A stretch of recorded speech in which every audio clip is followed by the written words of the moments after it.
Hai semuanya. Kenalin, kami dari kelompok 7 akan menjelaskan tentang Apache Offbase. Kelompok kami beranggotakan 3 orang dengan anggota pertama Muhammad Habibi, anggota kedua Mutia Ulfah, dan anggota ketiga Nabil Muhammad Yusuf. Kali ini aku bakal ngejelasin ke kalian tentang apa itu Apache Offbase. Apache Offbase adalah sistem perencanaan sumber daya perusahaan atau ERP sumber terbuka. Sistem ini menyediakan serangkaian aplikasi perusahaan yang mengintegrasikan dan mengotomatisasikan berbagai proses bisnis yang dibutuhkan di dunia yang sibuk saat ini. Apache Offbase adalah kerangka kerja yang menyediakan serangkaian proses bisnis yang kaya. Semua aplikasi dibangun berdasarkan arsitektur umum menggunakan komponen data, logika, dan proses yang sama. Proyek Offbase diciptakan oleh David E. Jones dan Andrew Zeneski pada 13 April 2001. Proyek ini awalnya dihosting sebagai proyek Apache Open for Business di SourceFirst dan proyek Open for Business Apache Offbase di Open Hub. Antara September 2003 dan Mei 2006, proyek ini dihosting sebagai proyek Java.net, tapi telah dihapus dari sana. Proyek ini mulai digunakan secara luas sekitar tahun 2003. Setelah diinkubasi sejak 31 Januari 2006, proyek ini menjadi proyek Apache tingkat atas pada 22 Desember 2006. Apache Offbase memiliki sistem utama. Offbase pada intinya adalah sekumpulan sistem, server web, kerangka kerja MVC web, mesin entitas untuk mendefinisikan, memuat dan memanipulasi data, mesin layanan untuk mendefinisikan dan mengontrol logika bisnis, sistem widget untuk menggambar dan berinteraksi dengan antarmuka pengguna. Selain sistem inti yang disebutkan di atas, Offbase menyediakan model data yang digunakan bersama oleh sebagian besar bisnis, pustaka layanan yang beroperasi pada model data yang disebut di atas seperti Create Billing Account atau Update Tool Voice, dan sebagainya. Kumpulan aplikasi yang menyediakan antarmuka pengguna untuk memungkinkan pengguna berinteraksi dengan sistem. Kumpulan aplikasi opsional yang disebut plugin yang memperluas fungsionalitas dasar dan merupakan cara utama untuk menambahkan logika khusus ke Offbase. Berikut adalah beberapa main komponen dari Apache Offbase. Ada config, data, entity dev, Groovy scripts, Minilang, Offbase component XML, service dev, SRC, docs, main Java, test Java, touch dev, web app, widget. Cara kerja server Apache. Cara kerja Apache Web Server sebagai aplikasi web server, Apache bertugas menghubungkan browser dengan server satu web. Sederhananya, ketika ingin mengakses suatu website, browser akan mengirimkan HTTP request. Web server kemudian mencocokkan request tersebut dengan data yang sesuai. Setelah itu, web server akan mengirimkan HTTP response ke browser. Anda sebagai klien akan mendapatkan halaman web yang ingin Anda akses. Berikut adalah cara kerja HTTP. Pertama, klien mengirim permintaan. Ketika kamu mengetikkan URL di browser atau mengklik tautan, browser mengirimkan permintaan ke server. Permintaan ini berisi alamat URL, header information tambahan seperti tipe browser, dan kadang-kadang body, data seperti formulir yang diisi. Kedua, server memproses permintaan. Server menerima permintaan tersebut, memprosesnya sesuai dengan kode yang ada, lalu menyiapkan respons. Ketiga, klien menerima respons. Server mengirimkan respons kembali ke browser, yang kemudian menampilkan hasilnya seperti halaman web atau file yang diminta. Multiprocessing Model.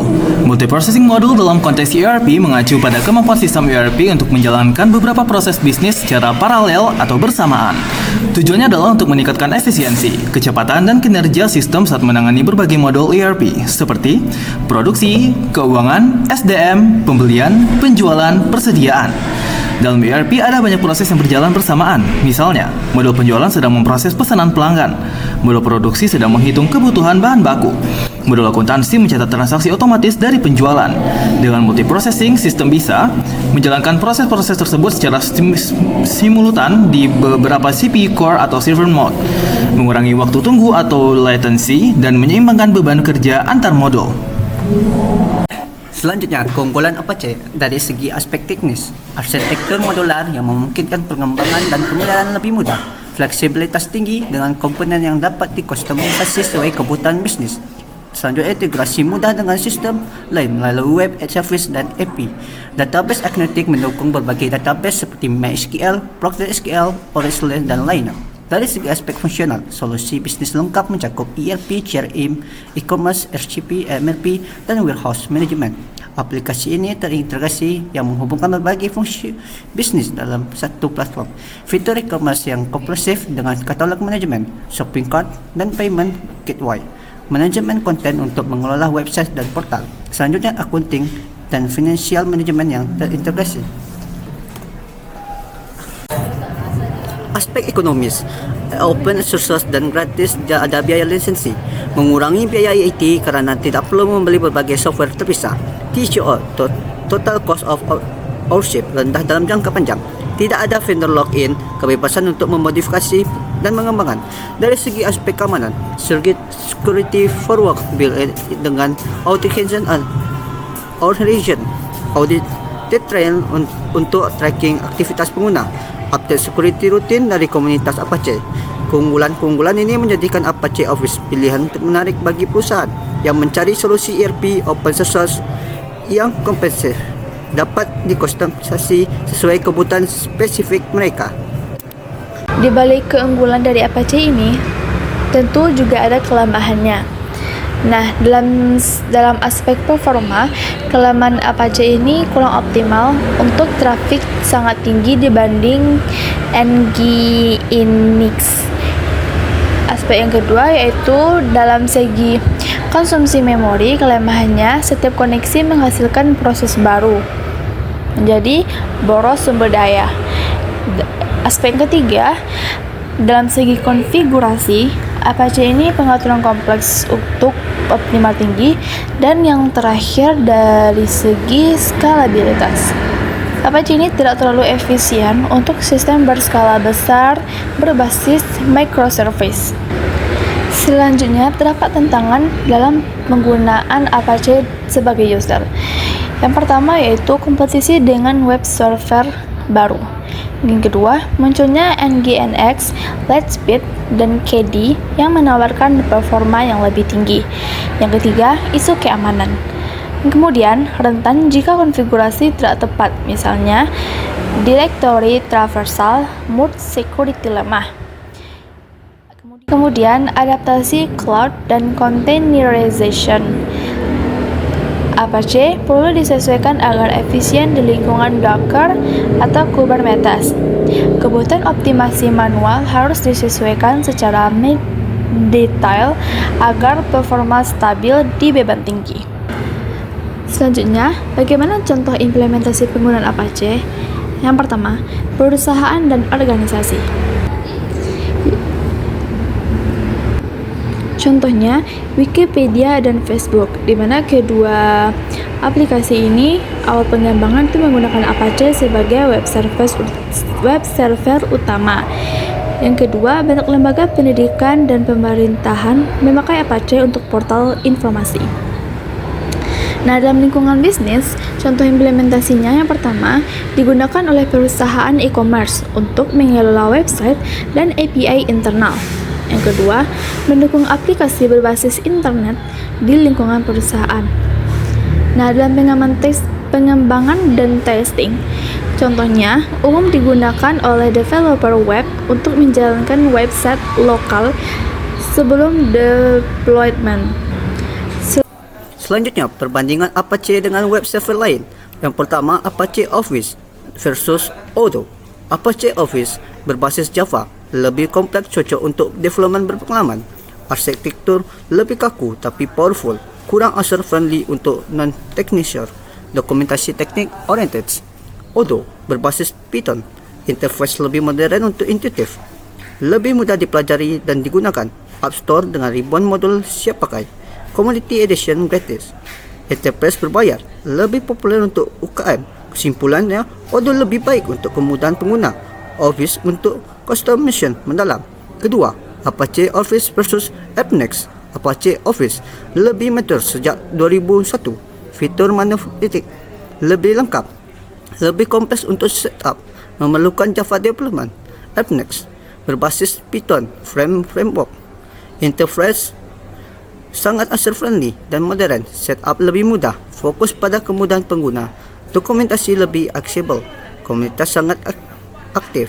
Kesimpulan, AppNext lebih cocok untuk bisnis yang ingin cepat implementasi, Office untuk kebutuhan enterprise kompleks. Kesimpulan, Apache Offboss adalah salah satu web server yang digunakan dalam pengelolaan data bisnis yang telah berdiri sejak tahun 2001. Web server ini menggunakan bahasa pemrograman Java dalam penggunaannya. Dikembangkan oleh Apache Software Foundation, server ini bersifat open source, stabil, dan fleksibel karena mendukung berbagai sistem operasi serta bahasa pemrograman seperti PHP, Python, dan Perl. Meskipun kini muncul pesaing seperti Nginx dan Lightspeed yang lebih efisien atau lalu lintas besar, Apache tetap menjadi pilihan utama untuk pembelajaran, pengembangan aplikasi web, serta penggunaan server berskala kecil hingga menengah berkat kemudahan konfigurasi dan dukungan komunitas yang luas. Sekian dulu dari kami, kita lanjut ke materi selanjutnya. Halo semuanya, Assalamualaikum warahmatullahi wabarakatuh. Kenalkan, aku Muhammad Habibi, anggota dari kelompok 7. Kali ini aku bakal ngejelasin ke kalian tentang gimana apa aja sih fungsi dari Apache Offbase ini, fungsi bagiannya dalam aplikasi ini. Oke, pertama yang pertama kali itu adalah ada namanya bagian party. Jadi di bagian party ini kita bisa menemukan party yang kita mau dalam aplikasi ini dengan memberikan data-data yang spesifik gitu. Jadi kita ngefilter data-datanya sehingga kita bisa menemukan party yang kita mau. Nah, kalau misalnya kita tekan search dan belum mengisi datanya, nah di sini bakal muncul semua party yang ada di dalam sini. Seperti party ID-nya ada developer 1, ada testing team 2, begitu. Di sini kita juga bisa create new person, create group baru, sama create new party classification group. Kalau misalnya ngebuat grup baru, itu tuh kalian tinggal ngisi data-data yang ada di sini, kayak party ID-nya, group name-nya, group name local, office site name-nya, kalian tinggal isi lalu tekan save. Oke, di sini juga ada my communication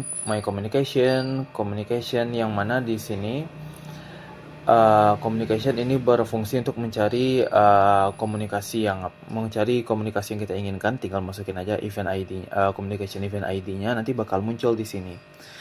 Seperti subjeknya, type-nya, status ID-nya, party ID-nya, role type ID-nya, role status ID-nya, created-nya kapan, send-nya kapan, dan delete, dan bisa di-delete.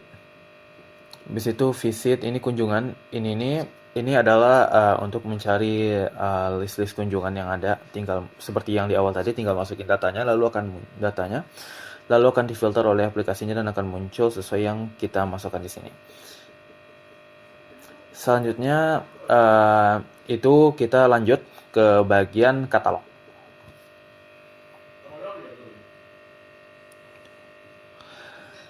Jadi katalog ini adalah tempat di mana buat kamu untuk ngekontrol semua informasi yang berhubungan sama produk kamu. Habis yang berhubungan sama kategori, harga, promosi, bahkan katalog itu sendiri. Jadi basically katalog itu adalah tempat di mana kamu untuk ngatur apa yang kamu jual. Jadi gimana produk itu dikelompokin, gimana kamu bakal nunjukin produk kamu ke customer.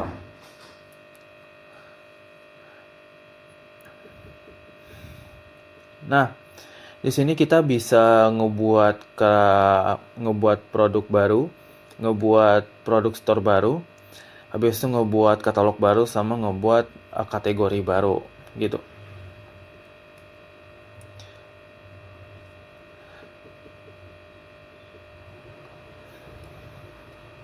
Di bagian kategoris itu kalian bisa menemukan kategori-kategori yang kalian mau. Nanti bakal muncul berupa list seperti halaman-halaman sebelumnya. Nanti bakal muncul seperti list di bagian bawah ini. Habis itu produk untuk menemukan produk. Features ini untuk edit produk feature kategoris. Habis itu promos ini untuk edit promotion code-nya. Ini adalah price rules yang ada. Jadi ini adalah produk store list-nya. Nanti bakal muncul di sini. Selanjutnya kita lanjut ke facility.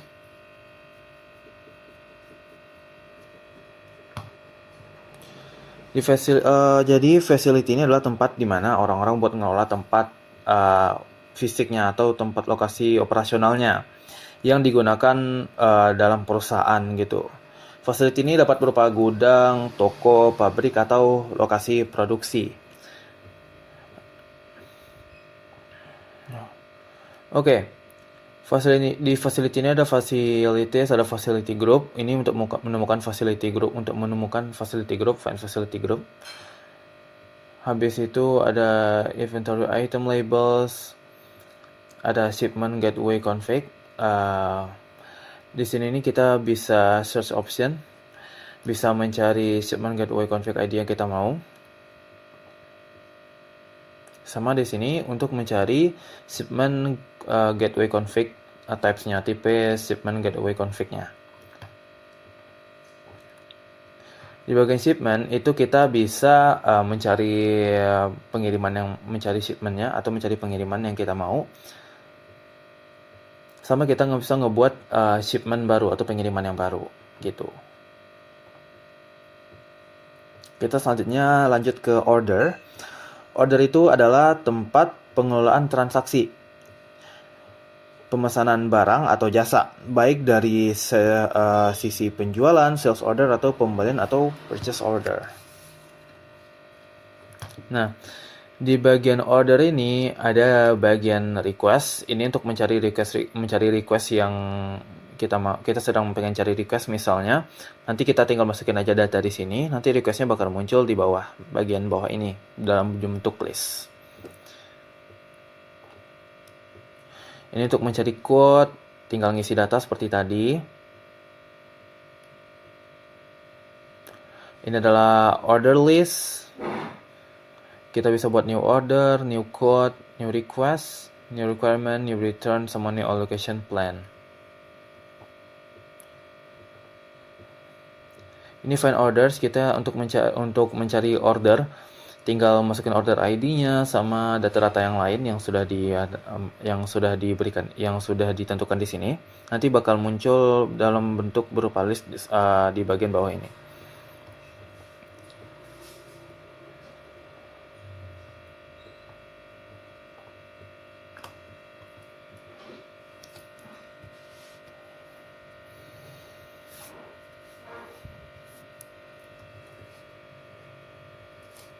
Oke, kita selanjutnya ke accounting. Jadi menu accounting itu berfungsi untuk mengelola seluruh kegiatan keuangan dan akuntansi di perusahaan. Jadi modul ini mencatat setiap transaksi yang terjadi di sistem kayak penjualan, pembelian, pengiriman atau pembayaran.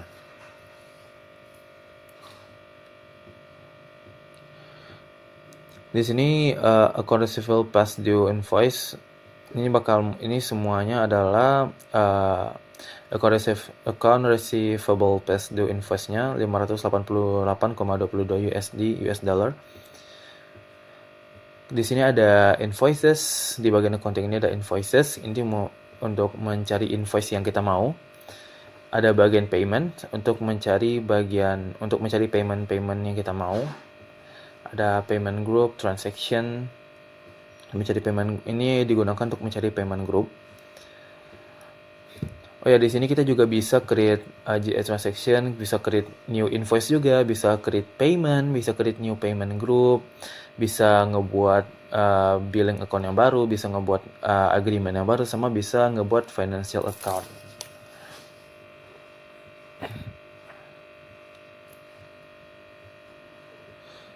Selanjutnya kita ke konten.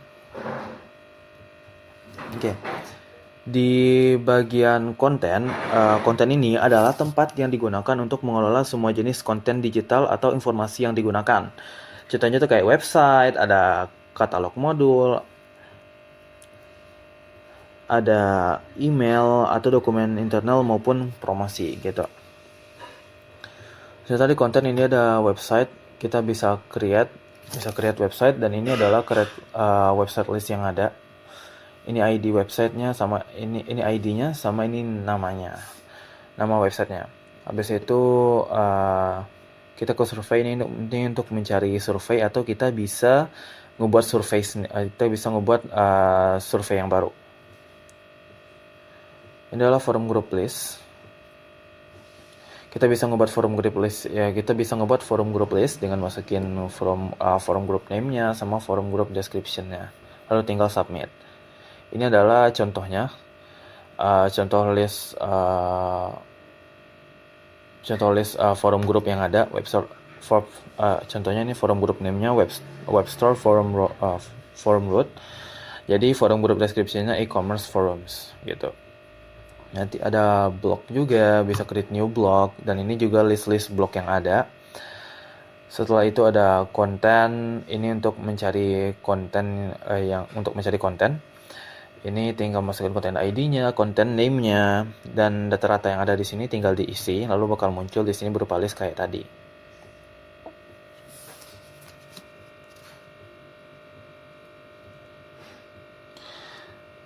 Oh ya, model ini dianggap sebagai Command Management System atau CSM bawaan di dalam Office gitu.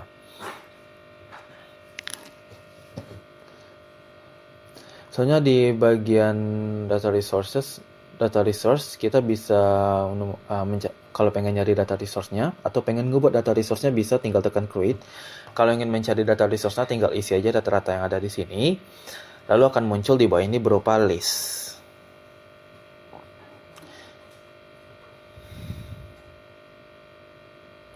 Content setup ini kita bisa ngedit content type, kita bisa edit content type-nya. Lalu tinggal isi content type ID-nya, lalu tinggal tekan add.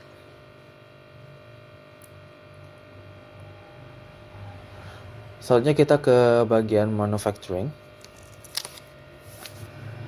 Lalu di bagian manufacturing ini berfungsi untuk mengelola seluruh proses produksi dalam perusahaan. Jadi di sini kita bisa buat new production run, new routing test.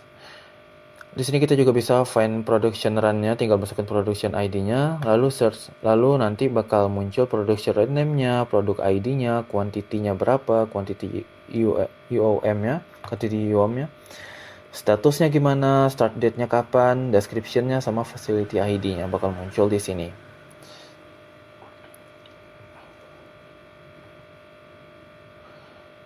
New production run kita bisa create di sini. Habis itu kita bisa create new routing sama new routing task.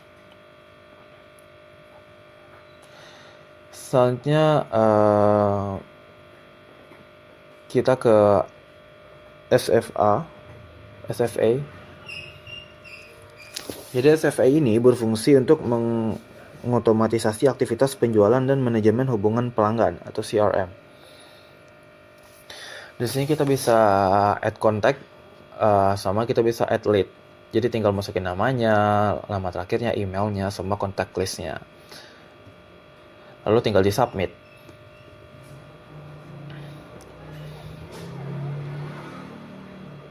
Di sini kita bisa cari SFA account-nya. Di sini kita bisa cari SFA kontaknya.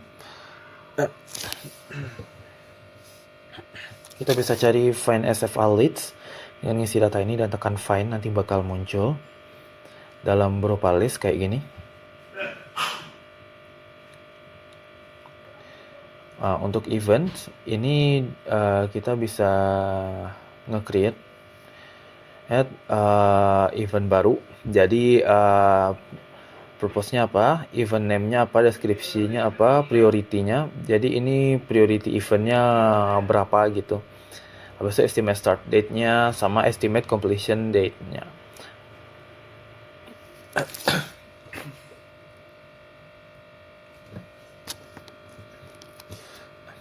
Forecast, jadi di sini bisa nemuin sell forecast yang udah ada dan tinggal ngisi datanya ya.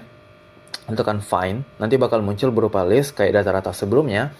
Dan kalau pengen, kita bisa buat new sales forecast yang baru dengan ngisi data-data ini, parent sales forecast ID, organization party ID, custom time period-nya, currency-nya di sini kita bisa pilih. Di sini juga ada Indonesia rupiah. Ya, Indonesia rupiah atau IDR, jadi tinggal pilih aja sesuai kebutuhan kalian. Quota amount-nya, forecast amount-nya, best case amount-nya, cost amount-nya, percent of quote forecast. Lalu kalian tinggal isi aja data ini, lalu tekan save. Jadi opportunities, kita bisa cari opportunities-nya. Kita bisa cari opportunities, sama kayak tadi tinggal ngisi list dan tekan find, atau kita bisa create opportunities kita sendiri. Gitu.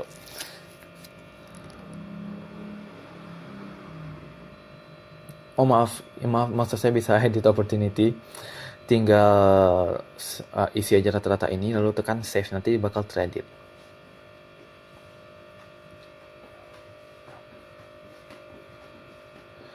Lalu ini adalah portal page untuk aplikasi SFA_main di sini. Oke, kita lanjut ke bagian work effort. Jadi work effort ini adalah tempat yang dimana fungsinya untuk mengelola aktivitas kerja, proyek, tugas, jadwal, dan sumber daya atau resources dalam organisasi gitu. Jadi di sini kita bisa kita bisa nge-create task list gitu. Terus di sini juga ada kalender, kita bisa kita bisa jadi calendar entries di sini nanti bakal muncul. Dalam bentuk list juga di bawah. Habis itu atau kita bisa juga create work effort kita sendiri. Habis itu kita di bagian my time itu kita bisa create timesheet for this week, atau ya kita bisa nge-create timesheet for this week atau nge-create timesheet kita. Habis itu request list di sini harusnya bakal muncul request list, cuma karena masih belum ada jadi no record found. Habis itu find work effort. Jadi di sini kita bisa mencari work effort yang kita mau dengan ngisi rata-rata ini, nanti bakal muncul dalam bentuk list seperti contoh di bawah ini. Work effort ID-nya, type-nya, statusnya nanti bakal muncul, purpose, description, priority, estimate start date, dan estimate completion date, actual start date-nya, dan actual completion date-nya bakal muncul di sini. So, kita juga bisa create work effort kita dan advanced hertz. Create work effort-nya tinggal ngisi data ini aja, lalu tekan save. Lalu di bagian timesheet kita bisa mencari timesheet yang kita mau, dan juga kita bisa ngebuat create timesheet kita sendiri dengan mengisi data ini, partinya, client party ID-nya, form date-nya, true date-nya, statusnya apa, approved by user login ID, sama comment. Tinggal diisi terus tekan save. Terus Thank you for your attention and see you next time. Bye bye. Kita bisa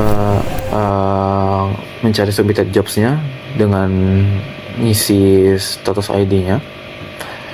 Habis itu kita ada iCalendar. Ini untuk menemukan iCalendar, atau kita bisa ngebuat iCalendar kita sendiri dengan ngisi data-data ini, kalender ownernya, kalender name-nya, sama kalender visibility-nya, lalu tekan save. Oh ya, ini jangan lupa from kapan to kapan, lalu tekan save. Gitu. Oke, sekian, terima kasih dari saya. Salah dan kurang saya mohon maaf. Saya harap penjelasan ini dapat membantu teman-teman semua dalam memahami APC Office dengan lebih baik lagi. Dan sekian, terima kasih. Assalamualaikum warahmatullahi wabarakatuh.